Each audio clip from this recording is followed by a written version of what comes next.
মেডিসিনে খেয়ে নিন, আমি বাইরে যাচ্ছি, ডক্টরের সাথে কথা বলে আসি। এসে নক করবো দরজায় বলে আমি বের হয়ে আসলাম। ডক্টরের কেবিনে আসলাম। ডক্টর কেবিনে নেই। পিছন থেকে বলে উঠলো কেউ কিছু দরকার। ঘুরে দেখলাম ডক্টর।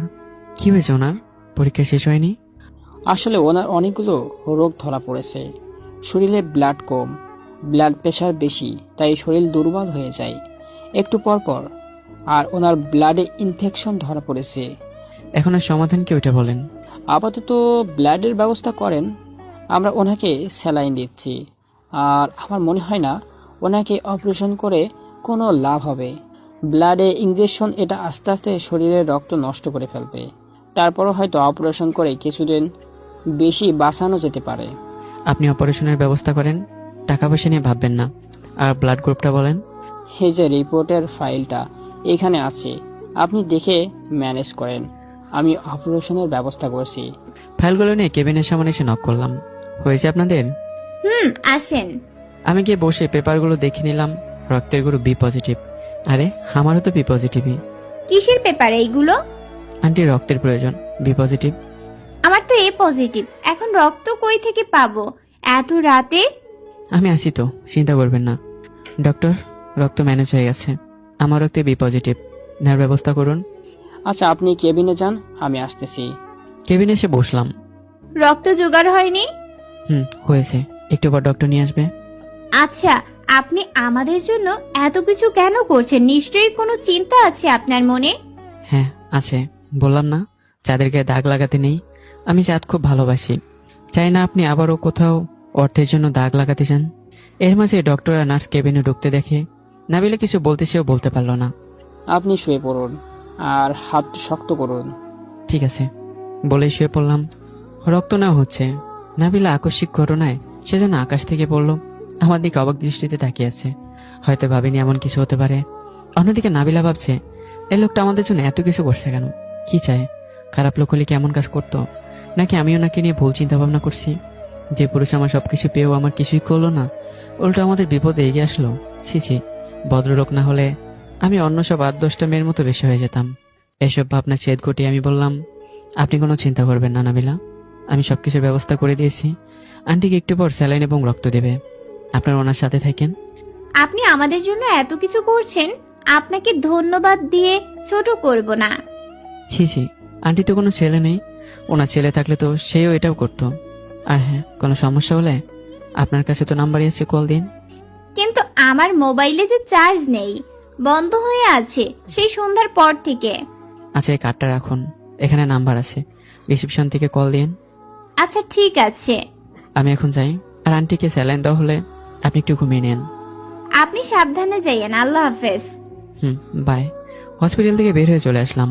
মেয়েটার প্রতি মায়ের যেন ক্রমশই বেড়েই চলেছে। ভাবতে ভাবতে বাংলোতে না গিয়ে বাসায় আসলাম। রাত পেরিয়ে ভোর হতে চলল। মোবাইলে দেখলাম 3:58।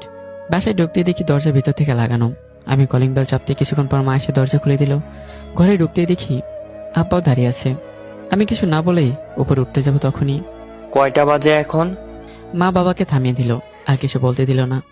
তুমি চুপ থাকো, তোমার জন্য কিছু বলতে না বলতে এখন সে কি করছে তা তুমি জানো? আসলে বাবা, আমি হসপিটালে গিয়েছিলাম, একটা এমার্জেন্সি রোগী। থাক, আর বলতে হবে না, আমাকে বাংলোর দারোয়ান সব বলেছে। সত্যি বাবা, আমি হসপিটালে ছিলাম এতক্ষণ। এই দেখুন ব্লাড ডোনেট করার রিসিপ্ট। হ্যাঁ ঠিক আছে, ঘরে যাও, আজ যেন এসব না শুনি। আর দারোয়ানের কিছু বলার চেষ্টাও করবে না এই ব্যাপারে। বলেই চলে গেল। সাথে সাথে মাও চলে গেল। আমি চলে আসলাম ঘরে। সারাদিনের ক্লান্তিতে বিছানায় গায়েলে দিতেই ঘুম চলে এলো। এদিকে নাবিলা তার মাকে স্যালাইন দেওয়ার পর মাইশাকে জড়িয়ে ধরে ঘুমিয়ে পড়ল। তার ঘন্টা 2-1 পর সূর্যের আলো চোখে পড়তেই ঘুম থেকে ওঠে। একবার তার মার মলিন মুখটার দিকে তাকিয়ে রইল। বাইরে চলে আসলো। তারপর এসে কিছু খাবার কিনে আবারও চলে গেল কেবিনে। গিয়ে মাইশাকে তুলে সকালে নাস্তা করালো। এর ভিতর রক্ত দেওয়া শেষ। নার্সকে ডেকে এনে সেটা খুলে একটা স্যালাইন দিয়ে গেল। এদিকে সকাল করিয়ে দুপুর হচ্ছে। আমার ঘুম ভাঙার কোনো নাম নেই। একটা কলের শব্দে আমার ঘুম ভাঙলো। হাতে নিয়ে দেখি অচেনা নাম্বার। কিছু না ভেবে রিসিভ করলাম। হ্যালো, কেমন আছো নীরব? ভালোই আছি। আমাকে জিজ্ঞাসা করবে না কেমন আছি? দেখো, আজের কথা বাদ দিয়ে কল রাখো। যে ভালো থাকার জন্য চলে যায় তাকে জিজ্ঞেস করার কি আছে? আমাকে ক্ষমা করা যায় না? ক্ষমা তো সেদিনই করে দিয়েছি, যেদিন মুক্ত আকাশে উড়ে দিয়েছিলাম। যাই হোক, বাদ দাও, আমার কাজ আছে, রাখলাম। আর কখনো কল না দিলে খুশি হবো, বাই। কল কেটে দিলাম। মিনা আমার প্রাক্তন, নিজের সুখের জন্য আমাকে ছেড়ে গিয়েছিল বছরখানেক আগে। এতদিন পর আবার আমার জীবন আসতে যাচ্ছে। এমন মেয়ে আমার দরকার নেই যে নিজের ভালো থাকার দিকটা চিন্তা করে আমায় ছেড়ে গিয়েছিল। আপনাদের কি মনে হয় ঠিক করিনি? হঠাৎ রাতের কথা মনে হয়ে গেল। নাবিলা, মাইশা ওরা তো হসপিটালে, কোনো খোঁজ নেওয়া হয়নি পরে। তাই উঠে ফ্রেশ হয়ে বেরোতে যাব। মা বলল খেয়ে বেরোতে, না হলে আবার আগারে কি করবে বাবা। তাই হালকা কিছু খেয়ে বের হয়ে পড়লাম। বের হয়ে শুধু হসপিটালে চলে আসলাম। রুমে ঢুকে দেখি মাইশা বসে আছে। আমাকে দেখে বলে উঠলো, রিফাত, দেখো আমার আমি ঘুম থেকে উঠেছে, আমার সাথে গল্প করেছে, আমি তোমার গল্প বলেছি। আসসালামু আলাইকুম আন্টি, কেমন আছেন এখন? ওয়ালাইকুম আসসালাম বাবা, একটু ভালোই আছি আগের থেকে। তোমাকে কি বলে যে ধন্যবাদ দিব জানি না, আমাদের খারাপ সময়ে তুমি আমাদের পাশে এসে দাঁড়িয়েছে। এসব কি বলছেন? আপনি আমার মার মতো। আপনার ছেলে থাকলে নিশ্চয়ই এটাই করতো। তুমি আমার ছেলের অভাব দূর করলে আজ, আল্লাহর কাছে তোমার জন্য লাখো লাখো শুক্রিয়া। এখন আপনি রেস্ট নিন আন্টি। মাইশা, তোমার আপু কই? আপু তো বাইরে গেল একটু আগে, কি যেন আনতে। ও আচ্ছা, তুমি কিছু খেয়েছো? আর তোমার আপু? আমি খেয়েছি সকালে, আপু খায়নি। তুমি এখানে থাকো, আমি তোমার আপুকে নিয়ে আসতেছি। এই মেয়েটা একা একা এত দৌড়াদৌড়ি কিভাবে করে? ভেবেই ঘুরে বের হতে যাব, দেখলাম নাবিলা কেবিনে ঢুকছে। আমাকে দেখে অবাক হয়ে, কেমন আছেন? আপনাকে দেখার পর মনটা ভালো হয়ে গেছে। এখন বলুন, সকালে খাননি কেন? আমাকে দেখে মন ভালো হয়ে গেল কেন? সকালে ক্ষুধা লাগেনি তাই খাইনি। ও আচ্ছা, কই গেছিলেন এখন? আপনাকে কল দিতে বলেছিলাম না? ঔষধ আনতে গিয়েছিলাম, ভাবলাম আপনি এমনি ভোরে বাসায় গেলেন, আপনার ঘুম প্রয়োজন, তাই আর ডিস্টার্ব করিনি। আচ্ছা চলুন এখন আমার সাথে। কোথায়? আর আমাকে ঔষধ খাওয়াতে হবে। আচ্ছা, খাওয়ানোর পরে আসেন। আচ্ছা দাঁড়ান। নাবিলা চলে গেল ওষুধ নিয়ে। আন্টিকে ওষুধ খাওয়ানোর পর মাইশাকে আন্টির পাশে রেখে চলে আসলো। চলুন, কিন্তু তাড়াতাড়ি ফিরতে হবে, মাইশা সব বুঝতো না। চিন্তা করবেন না, আমরা তাড়াতাড়ি আসবো। আর নার্সকে বলে এসেছি দেখাশোনা করতে। নাবিলাকে নিয়ে একটা রেস্তোরাঁয় ঢুকলাম। মেয়ে ঠিক মতো খাওয়া দাওয়া করছে না, নিজের কথাই যেন ভুলেই গেছে। জানি না, হয়তো মুখও মলিন হয়ে গেছে। তার চোখের দিকে তাকিয়ে বুঝতে পারা যাচ্ছে। একটা টেবিলে দুজন বসলাম। ওর জন্য খাবার অর্ডার করার পর সে বলছে সে খেতে পারবে না। আমি আশ্বস্ত করতে চেষ্টা করলাম যে আমি তো তোমাকে দেখেছি। আমার কাছে নিজেকে আড়াল করে কি আছে?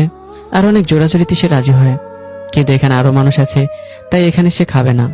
তাই উঠে একটা প্রাইভেট টেবিলে বসলাম। বসে লজ্জামাখা মুখ থেকে পর্দাটা সরে আমার দিকে একবার তাকিয়ে মুখ নিচে নামিয়ে আস্তে আস্তে খেতে লাগলো। অন্য একজনের সামনে খেতে দ্বিধাবোধ হচ্ছে, সাথে লজ্জাও পাচ্ছে। তার মুখ দেখে বোঝা যাচ্ছে। তাই নীরবতা ভেঙে বলতে শুরু করলাম, আন্টি আলহামদুলিল্লাহ মোটামুটি এখন সুস্থ। আমি ডাক্তারের সাথে কথা বলে জানতে পারলাম অপারেশন করালে ঠিক হয়ে যেতে পারে। অপারেশন করাতে অনেক টাকার প্রয়োজন, এত টাকা কোথায় পাবো? সে নিয়ে ভাববেন না, আমি সব ব্যবস্থা করে দিচ্ছি। আশা করি আজ রাতে অপারেশন হয়ে যাবে। না, এমনি এমনি আমাদের জন্য অনেক করেছেন, আর আমি আর আপনার কাছে ছোট হতে চাই না। তাহলে কি 2 দিন পর আবার কারোর সাথে চুক্তিতে আবদ্ধ হবেন? নাবিলা চুপ করে আছে। এমন প্রশ্ন শুনে সে চোখ নিচের দিকে করে বসে আছে। ভাবিনি হয়তো এমন কিছু বলবো। আমি স্পষ্ট দেখেছি নাবিলার চোখের কোণে পানি। ইচ্ছে করছে মুছে দিতে, কিন্তু সে অধিকার কি আমার আদৌ আছে? হয়তো নেই। তাই আবারও বলতে শুরু করলাম, নাবিলা চোখের পানি মুছেন। আমি আপনাকে ছোট করব না। আমি অপারেশনের টাকাগুলো এখন আপনাকে দিচ্ছি, আপনি পরে আমাকে ফেরত দিয়ে দিন। এত টাকা আমি কোথায় পাবো? একটা চাকরি করতাম, সেটাও তো আর নেই। আমি আপনাকে একটা সাহায্যের হাত বাড়াবো, আপনি ধরবেন। কাল আপনার একটা সিভি আমাকে জমা দেবেন, আর না হলে আপনার সব সার্টিফিকেটগুলো দিন, আমি বানিয়ে নেব। আচ্ছা এখন চলুন, অনেক দেরি হয়ে যাচ্ছে।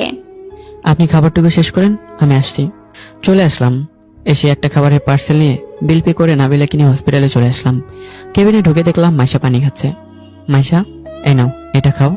আর কিছু খেতে ইচ্ছে করলে তোমার ভাইয়াকে কিন্তু বলবা। এটা তো আপনার জন্য এনেছেন তাই না? ওকে কেন দিচ্ছেন? আমি কি বলেছি এটা আমার জন্য এনেছি? আর আমি খেয়ে এখানে এসেছি, আবার কেন সব খেতে যাব? আমি তো ভাবছি আপনার জন্য। ভাইয়া, এটা অনেক মজা, আমি আগে কখনো খাইনি। সামান্য ফ্রাইড রাইসের সাথে মাটন পেয়ে এত খুশি। হয়তো রেস্তোরাঁর খাবার বলে বুঝতে পারছে না এটা তেমন আহামরি কোনো খাবার না। হয়তো খেয়ে আগে কিন্তু বুঝতে পারেনি। আবারও হতে পারে খায়ওনি। এই শহরের মুরগির মাংস কিনতেই এখন মধ্যবিত্তরা হাঁপিয়ে যাচ্ছে। খাসির মাংস তো দূরের কথা,